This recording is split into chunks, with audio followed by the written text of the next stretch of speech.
Welcome my channel পুতুলের recipe. তো বন্ধুরা, আজকে আমি বানাবো মুড়ি ঘন্টর রেসিপি। তো সেটাই তোমাদের সাথে শেয়ার করব, তো তোমরা দেখতে থাকো। আমি এখানে মাছের মাথা আর মুগের ডাল নিয়ে নিয়েছি মুড়ি ঘন্ট বানাবো বলে। তো প্রথমেই আমি কড়া বসিয়ে দিয়েছি। কড়াতে আমি মুগের ডালটা হালকা করে ভেজে নেব। এখানে আমি অল্প করে ডাল নিয়েছি, যেহেতু আমাদের বাড়ির মেম্বার কম, তো ডালটা আমি জন্য অল্প করেই নিয়েছি। আর মাছের মাথাটা, এটা আমাদের ঘরের পুকুরেরই মাছের মাথা, তো সেই মাথা দিয়েই মুড়ি ঘন্টটা আমি করব। মাথাগুলো অনেক বড় বড়, মানে অনেকটা বড় কাতলা মাছের মাথা এটা। তো দেখো, ডালটা আমার ভাজা ভাজা হয়ে গেছে। এবার ডালটাকে আমি নামিয়ে নেব।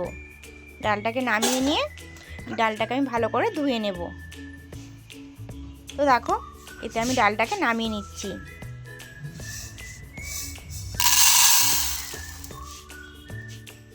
তো চলো, ওই কড়াতেই এবার আমি দিয়ে দেব সর্ষের তেল, মাছের মাথাগুলোকে ভেজে নেওয়ার জন্য। তো দেখো, কড়াতে আমি সর্ষের তেল দিয়ে দিলাম। আর মাছের মাথাতে আমি লবণ হলুদ এখনও কিছু মাখাইনি।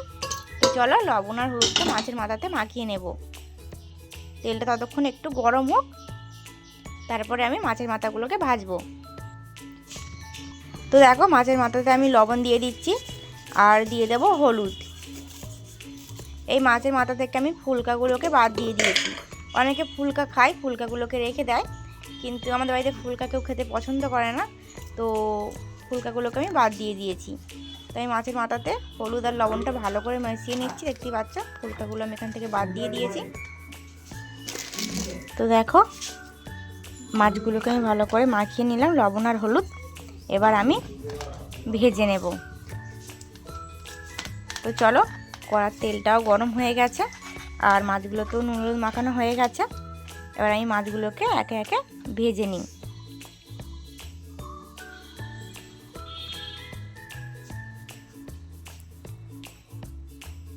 তো আমি কড়ার মধ্যে মাছটাকে দিয়ে দিলাম। তো একটা মাছই একটু কতটা বড়, কড়াতে কতটা ধরে গেছে। তো আমি দুটো মাছই একসঙ্গে ভাজবো। মাছ মানে মাছের মাথা। তো দেখো, দুটো মাছের মাথায় দিয়ে দিয়েছি। এবার উল্টে পাল্টে আমি মাছের মাথাটা ভেজে নেব এক পিঠ এক পিঠ করে।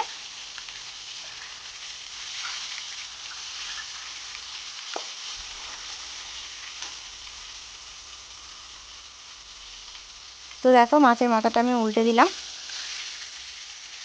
এক পিঠটা ভাজা হয়ে গেছে। তো এই পিঠটাও ভেজে নেব।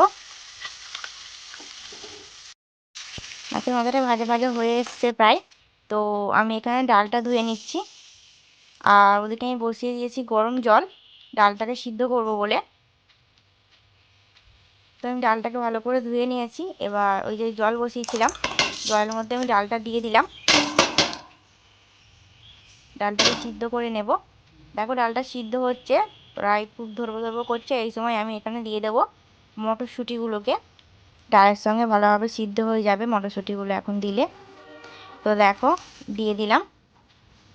এবার মাছ ভেজেছিলাম যে কড়াতে তেলটা ছিল, সেই তেলেতেই আমি দিয়ে দেব ফোড়ন। এখানে দিয়েছি গোটা জিরে, দুটো শুকনো লঙ্কা আর একটা তেজপাতা। তো ফোড়নে দিয়ে দিয়েছি। ফোড়নটা একটু ভাজা ভাজা হয়ে যেতে এখানে আমি দিয়ে দেব কুচনো পেঁয়াজ আর কাঁচা লঙ্কা চিড়ে রেখেছিলাম সেটা। তো দেখো, পেঁয়াজ আর কাঁচা লঙ্কাটাও আমি একটু ভাজা ভাজা করে নেব। তো বন্ধুরা, এর আগেও আমি একবার এই রেসিপিটা করেছিলাম।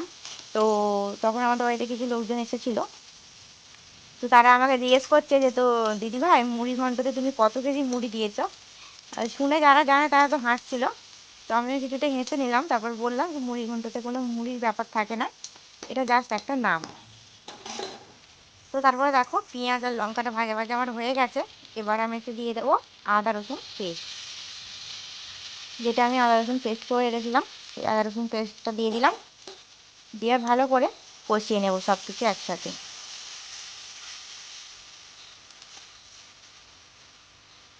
তো দেখো, আদা রসুনটা ভালো করে কষিয়ে নিচ্ছি। এরপরে দিয়ে দেবো কুচনো টমেটো। তো টমেটোটা দিয়ে একটু নরম হওয়া অবধি অপেক্ষা করতে হবে, ততক্ষণ নেড়ে যেতে হবে। মশলাটা সব কিছু ভালো করে নাড়তে হবে। আর একটু লবণ দিয়ে দেবো, লবণটা দিলে টমেটোটা তাড়াতাড়ি নরম হয়ে যাবে। তো দেখো, লবণ দিয়ে দিয়েছি। এবার ভালো করে সব কিছু কষিয়ে নিচ্ছি। তো দেখো টমেটোটা প্রায় গলে গেছে।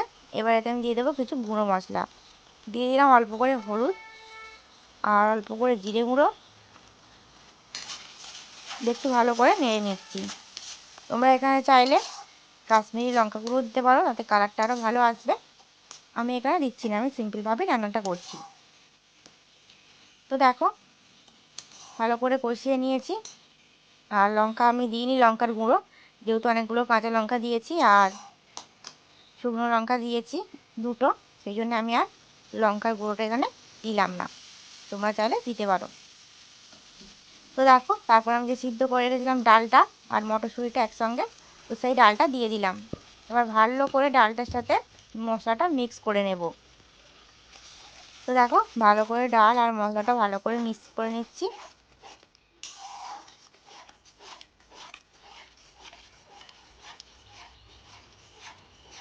তো ভালো করে মিক্স করে নেওয়ার পরে এতে আমি দেবো অল্প পরিমাণে জল, কারণ এটা তো সিদ্ধ হয়েই গেছে, মাছের মাথাটা দেবো যেহেতু, সেই জন্য আমি অল্প পরিমাণে জল দেবো। আর যেহেতু মুড়িঘণ্ট, এটা কিন্তু ডালের মতন পাতলা হবে না, এটা গাঢ় গাঢ় হবে, ঘন। ঠিক আছে? তো দেখো জল আমি অল্প পরিমাণে দিয়ে দিয়েছি। এবার ডালটা ফুটেও উঠেছে।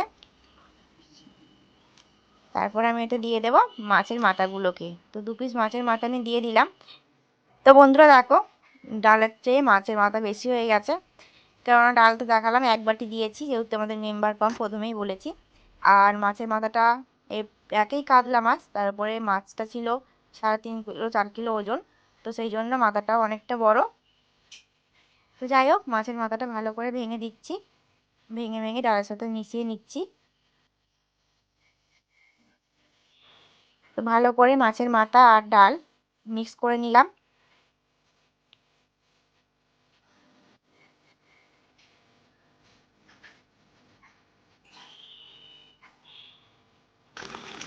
তো দেখো ডালটা আমার প্রায় হয়ে হয়ে এসেছে। তো এখানে আমি কিছু অ্যাড করব। তো আমি এখানে অ্যাড করে দিলাম অল্প পরিমাণে চিনি, স্বাদটাকে ব্যালেন্স করার জন্য। তো দেখো চিনি আমি দিয়ে দিয়েছি, আর দিয়ে দেবো এতে গরম মশলা। তো গরম মশলা গুঁড়োও আমি এখানে অ্যাড করে দিলাম। এবার ভালো করে মিক্স করে নেব। আমার রেসিপিটা প্রায় হয়ে এসেছে। তো চলো ভালো করে মিক্স করে নিয়ে আমি রেসিপিটা নামিয়ে নেব। তো বন্ধুরা তোমরা দেখতেই পাচ্ছ ডালের ঘনত্বটা কতটা আছে। আর এটা নামিয়ে দেওয়ার পরে আরও ডালটা বসে যাবে ঠান্ডা হওয়ার সময়, তো তখন আরও বসে যাবে।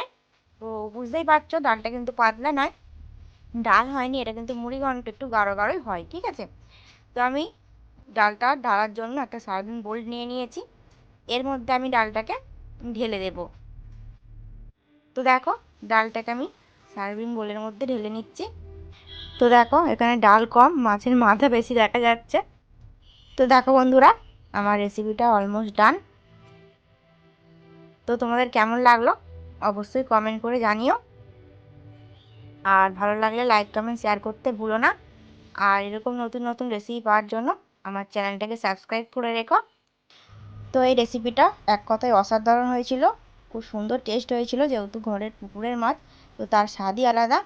তো চলো আজকের মতন এই পর্যন্তই, দেখা হচ্ছে নতুন কোনো রেসিপি ভিডিওর সাথে। তো সবাই ভালো থেকো, সুস্থ থেকো, টাটা, থ্যাংকস ফর ওয়াচিং।